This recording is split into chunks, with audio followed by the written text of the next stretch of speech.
All right, so good morning and welcome. If you haven't checked out the poll, please do so. Please do so. We just launched a poll, and the poll just has 2 questions, just to try to get your experience with facilitation. So if you come in, please just click on that poll. Just 3 of us. Are we finding it difficult to find where the poll is? Let me know in the chat if you're having challenges with locating the poll, please.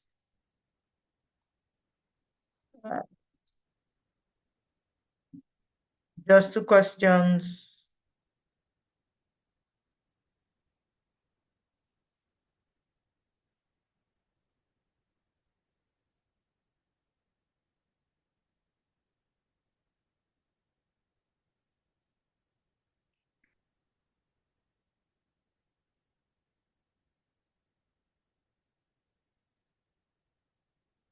All right. So I'll leave that there. I'll keep making reference to the poll. I think we have an exciting series for our consideration, and that series has to do with building facilitation skills. Building facilitation skills. So can anybody who wants to share who said yes, that they have facilitated a meeting before, facilitated an event, facilitated anything where people other than participated in? If you do a show of hands, if you want to just share experience for 1 or 2 minutes about what sort of activity you facilitated and how you did that. Can anybody help us? Those of us who are just joining, welcome to Building Facilitation Skills in the Maduka's Masterclass. Please, there's a poll that is up. There's a poll that is up. It's still up. Please just find the poll and respond to the questions. Please find the poll and respond to the questions. Please find the poll and respond to the questions. A very good morning to all of us. Okay. Who wants to go share with us their facilitation experience? You just tell us what the event was, what you facilitated, and what exactly you did. Yes, Nana, you can go ahead. I think your mic is open because you want to share. Yes, please. Go ahead, Nana. Okay, thank you. Good morning, Prof. Good morning, everyone. Yeah, I've facilitated a number of trainings, technical sessions with adults to teach them possibly communication skills or on maternal and child health. These are people that are on the field already. So I teach them new skills, and we also share experiences together because they are already on the field. That's my experience. Okay. So can you recall a specific event you facilitated? One specific event. Yes, ma. I facilitated the interpersonal communication and counseling skill training for the staff at the Jos University Teaching Hospital from different departments. And the essence of that was to see that we can relate better with the clients to improve service delivery in the hospital. Fantastic. It was a 3-week training. Yes, we did it 2 days every week for 3 weeks. So we had 6 sessions. Oh, great. So what was your experience with that like? Was it frustrating? Was it easy? Did you think it was rewarding? What were your thoughts? Yes, I would say it was rewarding and quite enlightening because communication is something I took for granted until I started interacting with them and discovered that there's a lot about communication that people on the job weren't aware of. So by the end of that session or that training, a lot of them said they're going to make deliberate changes to see that they interact better with their clients. So for me, at least the people learned something and they're ready to do it differently. It was rewarding, ma. Fantastic. Thank you so much for sharing. Welcome to those of you who are just joining us. There is a poll ongoing. About 16 out of 24 of us have responded. So if you just check either at the bottom of your screen, you'll see poll, or by the side, you'll see poll. Click on it and just respond. Just 2 questions just to get your thoughts. So we'll go straight into what we are discussing today, which is the science and art of facilitation. The science and art of facilitation. The science and art of facilitation. So let me just put this on presentation mode.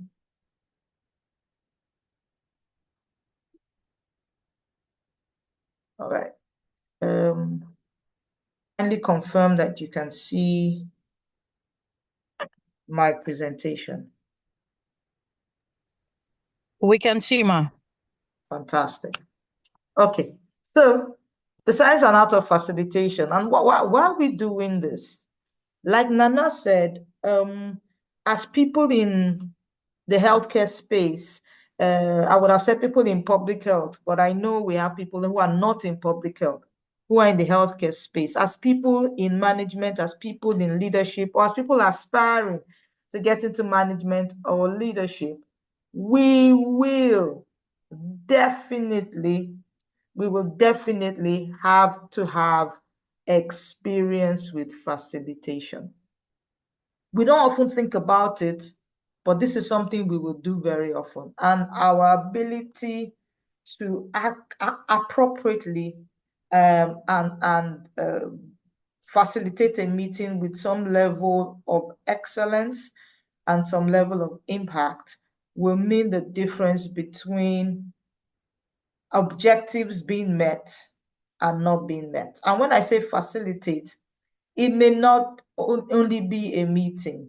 You could facilitate an activity. Anything that brings people together to achieve an objective will require some level of facilitation. Anything that brings people together, any activity, any event that brings people together, we're supposed to work together to learn or to achieve another type of objective will require facilitation. And oftentimes, you and I will maybe called upon, necessity may be laid on us to be the ones making that happen.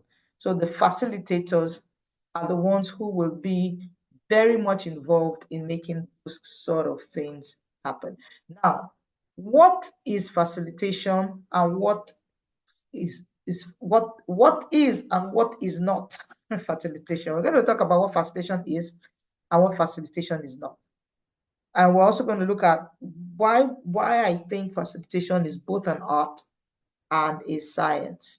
And we would look at a few tools for the science and a few techniques for the art. I must say that this is more like introduction, because in the other classes, we will build upon the concepts that we are laying a foundation for today. We will build upon what facilitation as a science is and the activities involved, and what facilitation as an art is, and we will bring it together, looking at tools and techniques for facilitation.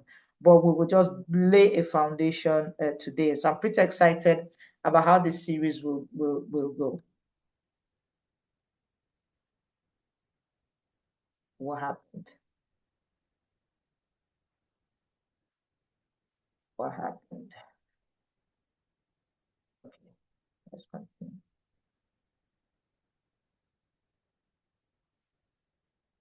All right. So it was Lao Tzu, a Chinese philosopher, who said this. He said, go to the people, live with them, learn from them, love them, start with what they know, build with what they have. But with the best leaders, when the work is done, the task accomplished, the people will say, we've done this ourselves. And I don't know of any better quote that embodies the principles and the concepts of facilitation like this one. It may not make all the sense to you at the moment, but as we continue into trying to lay a foundation for the science and the art of facilitation, you would come to realize that the participation and the involvement of the people, not you directing the people, not you instructing the people, basically telling them what to do and what not to do, but you providing guidance, providing motivation, providing encouragement, and providing a structure with which they can do things themselves, such that at the end, when a task is completed, an objective is achieved, they will not look to you and say, "Thank you, you did this." They will look at themselves and you and say, "We have done this ourselves and we have done this together." It's really important. And facilitation is actually a very strong leadership trait, because one of the best leaders, some of the best leaders, do not make people do things. They motivate people to do things. Do not force. If you have to enforce it, you have to use punitive measures, you have to use threat to make people go in a certain direction, you're really a very poor leader. But if you are able to have conversations or able to create structures and environments that encourage people to do it so that they even think it's their own idea, you're the one who, that's facilitation. That's actually facilitation. Right.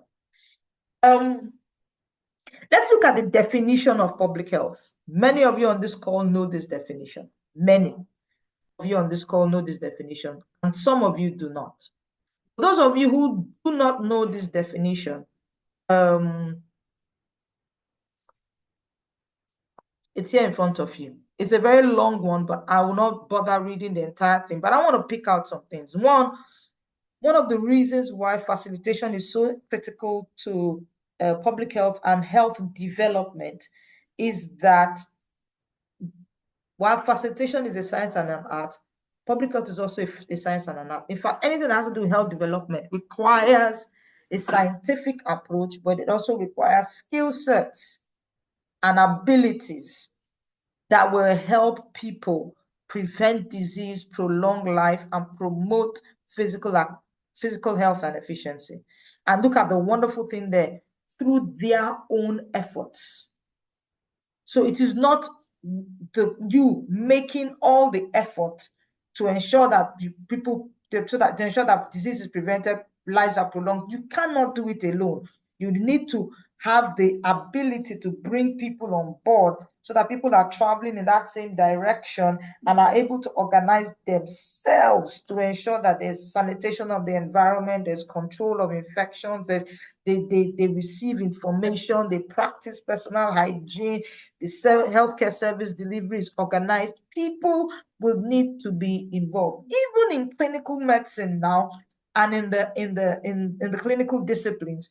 We are beginning to see and realize that even when you write a prescription, you tell somebody this is what is wrong with you, this is the illness, and this is the treatment, you will need to get people on board. We no longer talk about compliance, we talk about adherence. We no longer talk about doctor-patient relationship. We talk about self-management. We talk about patient involvement. You need to get them on board, and just telling them this is your problem and this is what you need to do probably will not get them on board to be able to adopt the habits, the lifestyle, to be able to do the things that you need. So the things that you know that they need to do in order to make progress with their health. So facilitation is really important. Right. So poll is still up. For those of you who are just joining us, there is a poll going on, and we'll just run that poll to the end of the meeting. And then we would break to just discuss those findings from the poll. But what facilitation is not? So we say, is teaching not facilitation? If you are teaching, you are facilitating learning. You may or may not, by teaching or lecturing be facilitating learning. Teaching and lecturing in and of itself is not facilitation. Teaching and lecturing in and of itself is not facilitation. Now, teaching is even a little bit better than lecturing. What is lecturing? Lecturing is a one-way street. Lecturing is that you doing all the talking, you are telling people, I'm pretty much lecturing right now. I'm saying things to you. If I ask for your input or your feedback, which I must do before the end of this process, then I may have taken it away from just teaching, away from just lecturing or teaching to facilitation, because I'm getting you involved. I'm bringing you on board. So lecturing, teaching is one of the tools that facilitators use, but it is not in and of itself facilitation, because if the objective of getting people on board to be part of the process such that they work together and with you to achieve the objective of the meeting, the training, the workshop, whatever, it is not facilitation. So while teaching and lecturing are tools, they are not facilitation in and of itself. Directing, instruction are not facilitation either, because you take away people's involvement when you do directing and instructing. Now, don't get me wrong, directing and instructing is important and is necessary depending on what sort of scenario you find yourself in. But in and of itself, just directing and instructing is not. There's a component of facilitation, as we will see as we go on, that has a bit of you work like a director for a play or a movie or something, and you try to guide people to where they're supposed to go, but you do not help people, instruct people, or tell people my way is the best and my thoughts are what you must do, she or he who must be obeyed. No, you don't do that with facilitation. All right. So these are three things that facilitation is. If you have any other thoughts about what facilitation is, you can put them in the chat box. Let's get some of your inputs and your thoughts. So I have put here these are my own thoughts, that facilitation is helping people organize themselves to achieve an objective without you taking the center stage. So you are behind making things happen. You are not in front making people do things. You are behind making things happen. You are not in front making people do things. And it's a mind shift. We must have a mind shift when we're talking about facilitation as opposed to teaching, as opposed to lecturing. You must have a change in your mindset, that the answers lie with the people. The answers do not lie with you. If you have any other thoughts about facilitation, and even if you disagree with me and you have some other direction for what you think facilitation is, please put it in the chat box. We'll come back and examine those after this brief lecturette. Facilitation is also the ability to organize learning. It's organization of learning. You are not the one necessary. You can be a facilitator and you didn't teach a single session. You didn't teach a single lecture. You didn't take a single class, but you are the facilitator. Why? Because your role in that meeting, in that workshop, in that training, in that event is to organize learning and organize interactions. The other big thing that facilitation is motivate people to learn. Facilitation is motivating people to learn. So facilitation is a facilitator is a helper, it's an organizer, it's a motivator. We'll see a lot more about that going forward. So, what are some of the big things that facilitation is or does?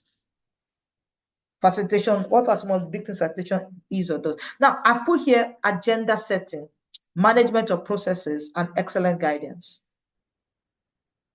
When we say agenda setting, what do we mean? Does anybody have any thoughts? You can put it in the chat box. What does agenda setting mean? What does it mean to set an agenda? Let's put it in the chat box, please. What does it mean to set an agenda? What do we use? What can we use to say, okay, we want to set agenda? Anybody? We can put our thoughts in the chat. Yeah, thank you. I'm seeing. So somebody says outlining priority subjects to discuss. I love that. I love that. So every meeting that is going to go well needs an agenda. Every meeting, anything you are doing that will go well, that involves people, you will need an agenda. So an agenda is a document that details the priority subjects to discuss. I like that. Thank you, Anthony. Bynum also thinks it's a pathway to follow or an outline to follow through to achieve objectives. So an agenda provides you with a pathway of maybe activities. So that's why Chinelo says it's an outline of activities for a session. All right. Now, setting the goals for a meeting, not really an agenda. The agenda helps you to achieve the goal. So you have set goals. One of the things you must do as a good facilitator is understand the objective and the goal, and then set up an agenda that helps you achieve it. The agenda says priority issues. This will do first, this will do next, this will do, this will do, this will do, this will do. And when you put time, you put specific activities and person responsible to a list of topics or issues or items that have a priority to be achieved, you now have a timetable. That's what you have. That's what you have. So a timetable is a fleshed out agenda that includes a structure of time, a structure for persons, a structure for who delivers what.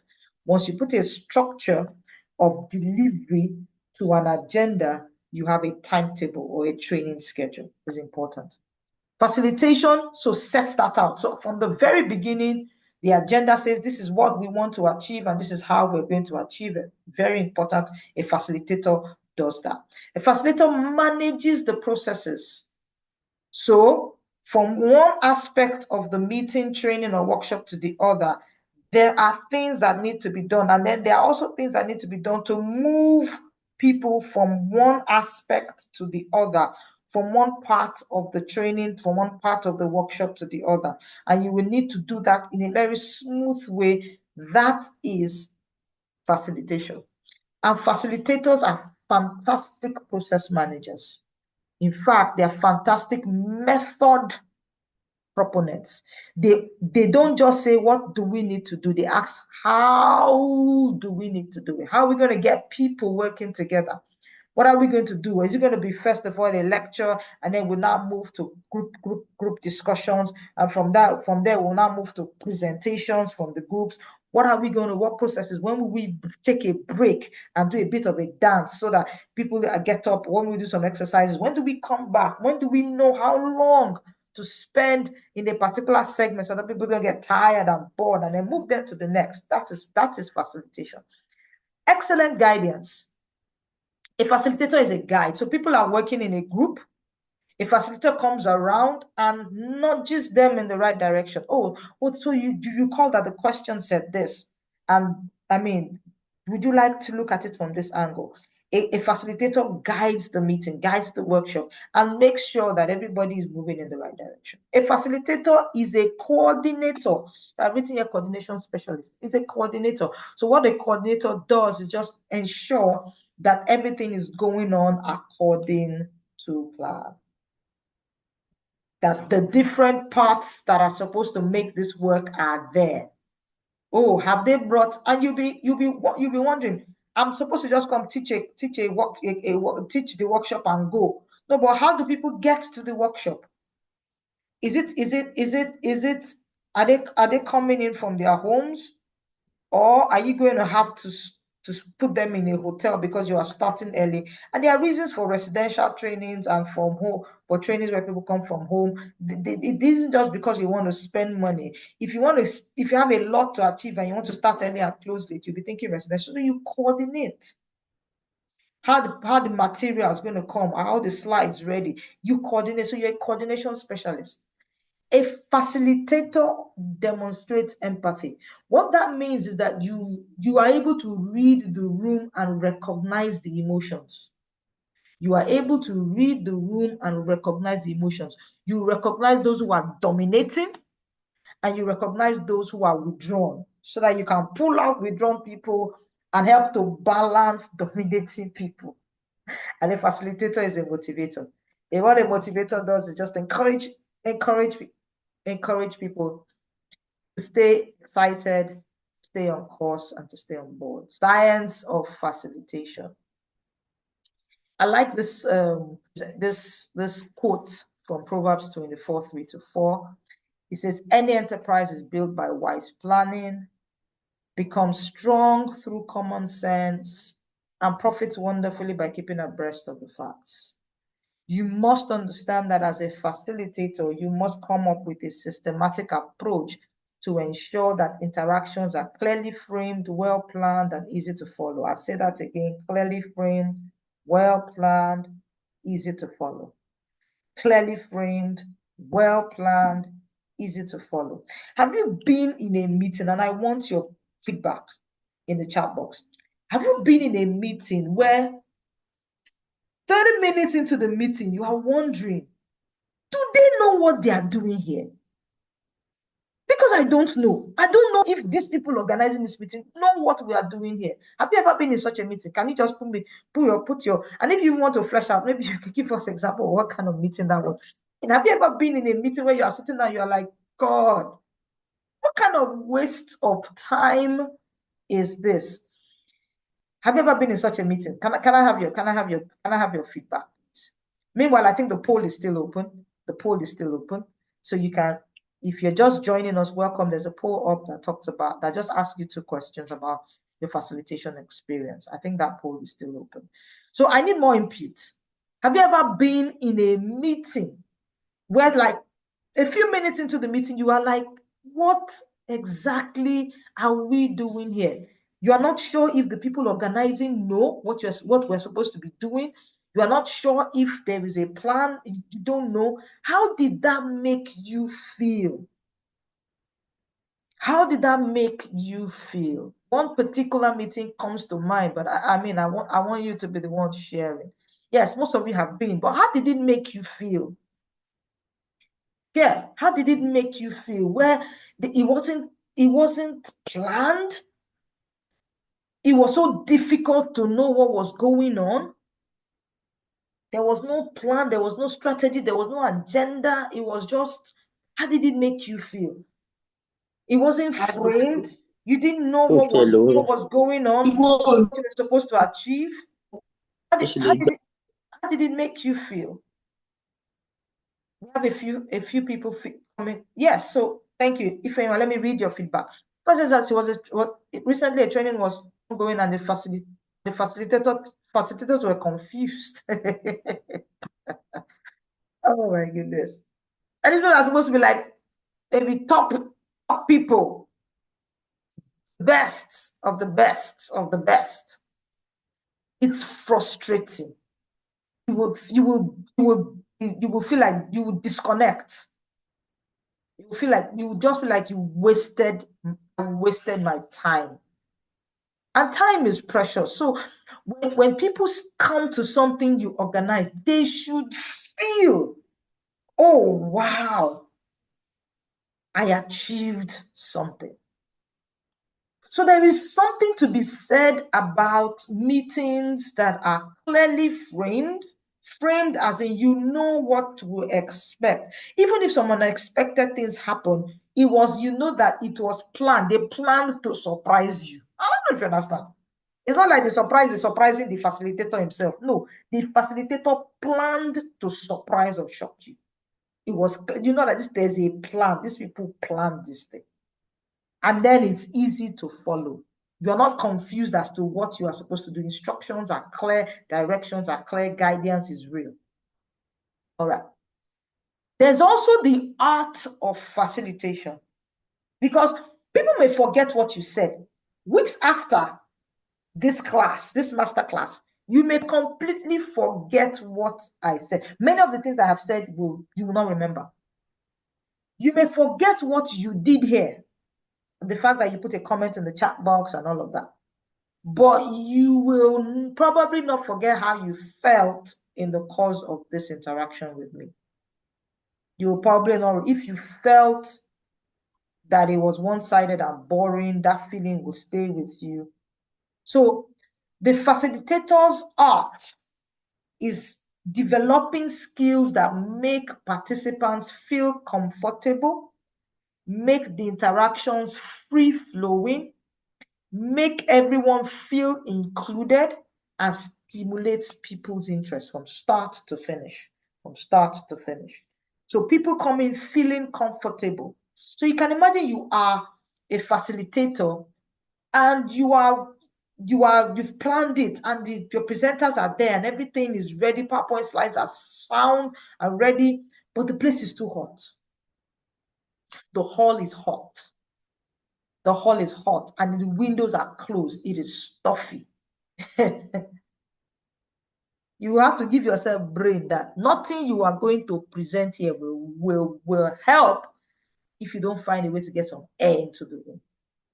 What about having free flowing so that it's not one direction? People are discussing, interacting, being able to talk with themselves, being able to engage. People are seeing what other people are presenting and participating and all of that.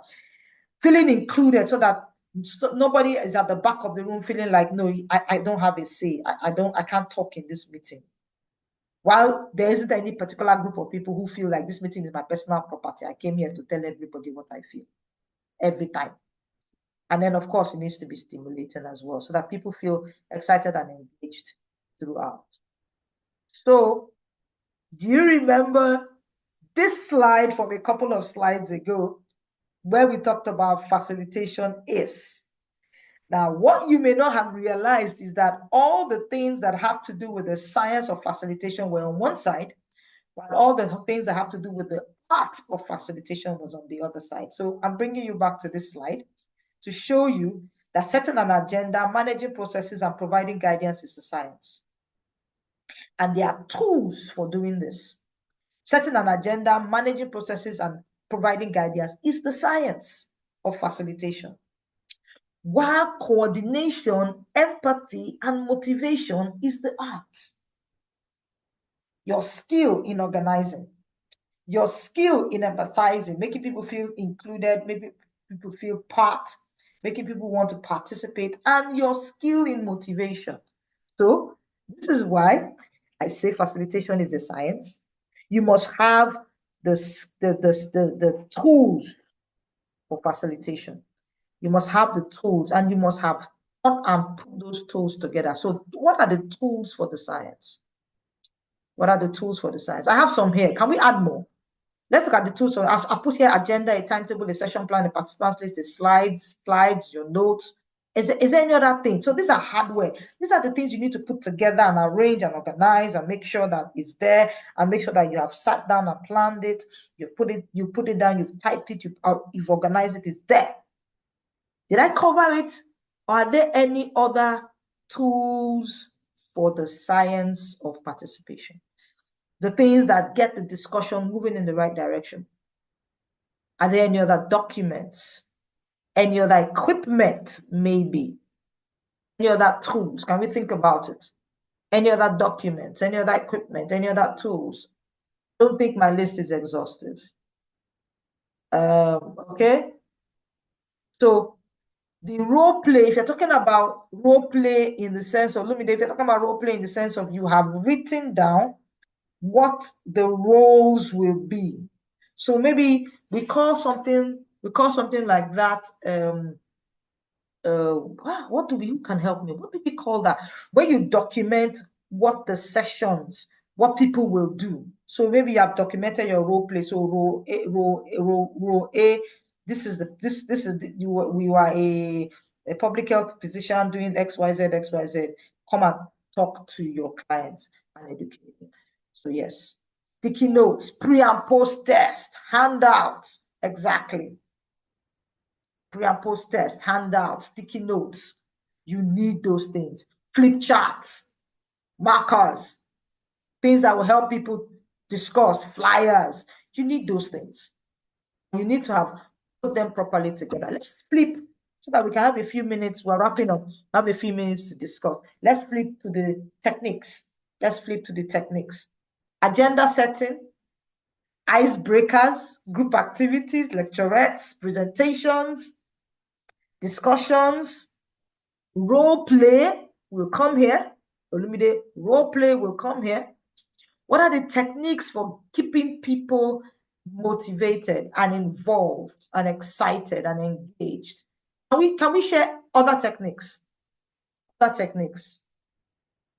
We share other techniques. And as we go forward into other sessions, we will take up some of these techniques.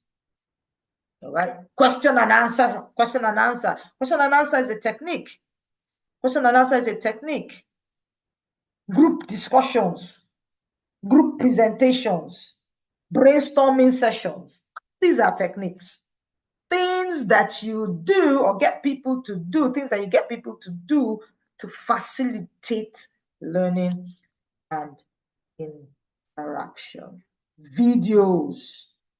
Yeah, short videos. They all have a role. So I want to leave you with this. We'll go into conversation. I want to leave you with this. To facilitate with excellence, I need to add with excellence here. To facilitate with excellence, you must master the 3 P's and the 3 C's. Now, there are so many P's and C's. So if you go online and read, or if you check books, P's and C's, but these are the ones that resonate with me from my facilitation experience. So to facilitate with excellence, please remember 3 P's and 3 C's. P's. And these P's are science. You have to look at it. And the C's are art. So again, keep thinking science and art. The P's are science. The C's are art. Plan, prepare, produce. Plan, prepare. We don't have time to unpack each and every one of these things. But you must have and planning and preparation are not the same thing. Planning is everything you gather together and say, look, this is what I would need for this facilitation activity to be a success. This is what I would need. And you start planning days and weeks in advance. Prepare is shortly before the facilitation experience, where all the things you said you will need, you bring them together, and within the context of the specific facilitation assignment, you organize them. So you have planning meetings, very different from preparatory meetings. Preparatory meetings should happen the day before or the morning or a few hours to, where you bring everything, coordinate it, and okay, who is doing what, how is it doing, what is happening from this time to this time, what do we have that we need. Everybody needs biros, flip charts, jotters, notebooks. You prepare, you bring all those things. But in your plan, everything is on paper, is in your head. Earlier, okay, we're going to have these are the 2 objectives. We're going to have 5 sessions. We're going to have 5 facilitators. All of that written down is a plan. Then you produce. That's action day. Action day is the facilitator. The meeting has started. So you are taking action. You are bringing what you have planned and prepared, and you are executing. You are executing. You are executing. You are making sure things run like you have planned and prepared for them. Then the 3 C's is your ability to connect. A good facilitator makes connections. You make people comfortable with you or feel comfortable around you. The ability to communicate, to share in such a way that it is compelling and people want to follow. And your coordination skills and competencies are what you would need for excellent facilitation. Remember what our Sue said, that when you have done a good job with facilitation, people will gather over your head, give themselves high five, and say, we did a fantastic job. Thank you. Thank you. So that is me sharing with you my thoughts on facilitation and facilitation skills. Now, I want us to go to the poll, and I'm going to crave your indulgence for 5 minutes. And I want us to have an interaction. Let me go back to the poll. 67 people out of 70 have responded, right? I want to share. Don't know whether you can see the poll results. Let me know in the chat if you can see the poll results. Majority of us, 78% of us, said we have facilitated a meeting before. The 78% of us said we have facilitated a meeting before. So let me end poll and let me see if we can share results. Yes. So we're sharing the results now. Great. So you should be able to see the poll results. So a good percentage of us said we have facilitated. Now, many people feel facilitation is, I think the biggest one here is helping others learn, while some other people feel is teaching a class. And I think I've bust that myth and tried to dissuade you from that misconception that teaching is facilitation. It's not. It's not. It's not. In fact, out of these, what is more likely to be facilitation is help others learn and motivate learning. Help others learn and motivate learning. Then you will probably now look at conduct pre and post test activities within the context of facilitation. These are activities to help get organized, preparing the lecture, teaching a class, all little activities you can have within the context of facilitation. But basically, what a facilitator does is help others learn and motivate learning.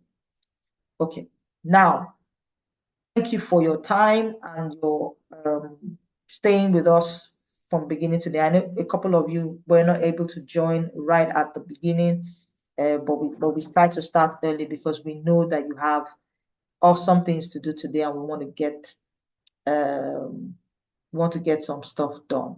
So yes, facilitation also includes an evaluation. So in another engagement, we would look at facilitation activities and we will break them down into pre, during, and after the event. Pre, during, and after the event. We will also, in another class, delve deeper into facilitation skills that are science-based. Please let me have your questions. Please let me have your questions. Mary, I see your question. So you're asking what suggestions we can have to balance the power dynamics during a facilitation process. Yes. Very important. I'll tell you a couple of techniques rather to do. One is sitting arrangement. Sitting arrangement. In an organization, if you're facilitating for an organization where you have various power roles, so you have the CEOs, you have the bosses, you have the leaders, you have the consultants, and you have the lecturers, the senior professors, and then you now have the lecturer ones, or you have the new recruits and stuff. What will tend to happen is that there will be segregation in the sitting arrangement if you allow it to fly. People who are the bosses will go in. If it's my department, the consultants sit in front during seminar. They go to the front and sit. It's supposed to be like that. Then the post part twos, then the part two, the pre part two, then the part two. They just segregate ourselves like that. And I've often wondered, why? Why can't I come and sit at the back? At least that way I'm seeing what other people are doing and I'm able to anyway. So, but if you're going to shift those power dynamics, if you don't want those power dynamics to negatively affect your training, scatter the sitting arrangements. It will come as a shock to them, but you planned it. So, in other words, mix people on seats. mix people on seats. That's one of the powerful ways to do it. There will be some, at first, there may be some cold, but if you are skilled at doing icebreakers, before you know what's happening, CEO is dancing buga with security person. If you do a good job, yeah. So those are some of the things that you do. At least one I can think about in this regard. All right. So these are techniques. Any other question? Any other question? Any other question? Fantastic. Please let me have questions, 1 or 2. We will shut down in about 60 seconds. All right. Okay. So this same time next week, Wednesday, we will be back again, taking our conversation on facilitation, science and art, a bit, taking it further and helping you to build your facilitation skills. Thank you for coming in to the lecture, to the master class. I hope you learned something today, and have a fantastic rest of today. Someone is asking, teaching, clarify that teaching does happen with facilitation. So teaching will be an aspect of a facilitation assignment. For example, I have done a teaching. That's what I have done. I have done a teaching. But I didn't just teach. I also try to get your input and get to know what you think and what you feel and all of that. So if you do teaching will be a small part. Then you must do something else that gets you to know whether people understood what you have done. Very important. Very, very important. So yes, of course, the slide, I can't promise you I'll give you my slides, but I will give you the video and I'll give you a lecture material that takes you further on building facilitation skills. Thank you very much and have a very good morning, everyone. God bless you all. Bye-bye.